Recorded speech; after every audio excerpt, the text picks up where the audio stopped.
हा गुन्हा 24 तास याच्यात आम्ही उकल केलेला आहे। यातील फिर्यादी हा ज्या गुन्ह्यातील मुख्य आरोपी आहे। यातील फिर्यादी जो आहे सुशांत सुरेश गुरव याने त्याची पत्नी पूजा हिचा फोन करून खोटा दरोडा टाकल्याचा तक्रार दिलेली होती। तो वेगवेगळ्या लोकांनी पैसे घेतले, कर्जबाजारी होता, बँकेकडून त्याच्या कर्जाचे कर्ज घेतलेले होते। तसेच आईच्या कॅन्सरच्या आजाराकरता औषधोपचाराला पैशाची गरज होती। तसेच त्याच्या स्वतःची सुद्धा 1600 आजाराकरता पैशाची आवश्यकता होती।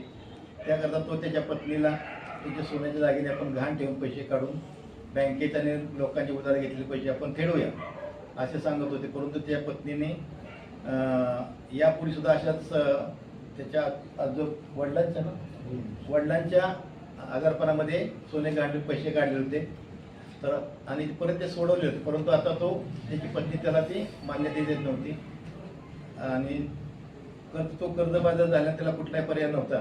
त्याने पत्नीशी याच गोष्टीवरून त्याची 18 तारखेला रात्री 2:30 वाजता भांडण झालं। त्याने रागाच्या भरात घरामधील